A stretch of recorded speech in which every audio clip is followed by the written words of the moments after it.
India has achieved one of the world's greatest wildlife recoveries.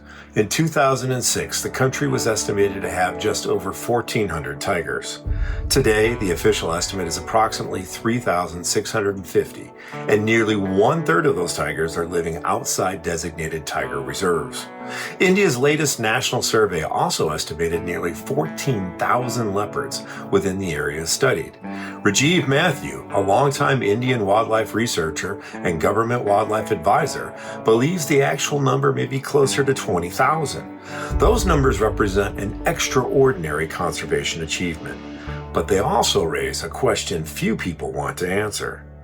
What happens when recovering wildlife populations begin exceeding the carrying capacity of protected habitats and move into places already occupied by people? India is home to nearly 1.5 billion human beings. Forests, farms, villages, and cities are pressed against one another. There is no empty landscape waiting to absorb thousands of additional predators.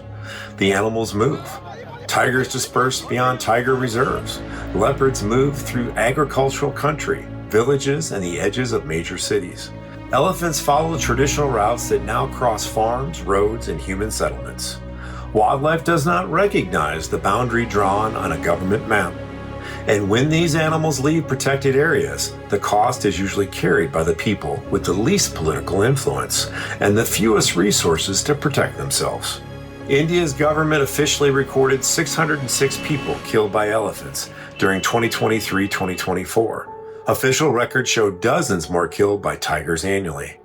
But India does not appear to maintain one complete national accounting of every person killed or injured by every wildlife species.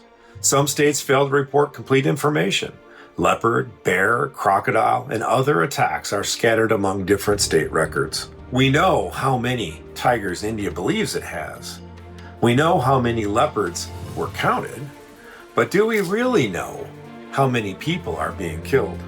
And perhaps more importantly, does anyone in power truly want to know? Rajiv Matthews' work and his documentation show that human-wildlife conflict is not limited to death and injury. Farmers lose crops, families lose income, men remain in their fields throughout the night. Boys as young as 10 or 12 miss school because they are needed to guard those crops. The people in these communities often tolerate enormous losses because their religious and cultural beliefs prevent them from killing the animals. That tolerance should not become an excuse for government inaction. India's wildlife recovery deserves recognition, but recovering a species is only the first part of conservation.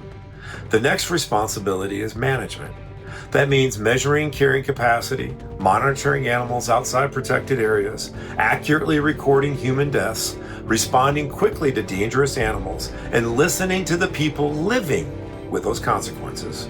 Because when wildlife populations increase, but management does not keep pace, conservation success can become human tragedy. Whose life matters more, the animal being celebrated or the person being buried? That is not a choice conservation should force us to make.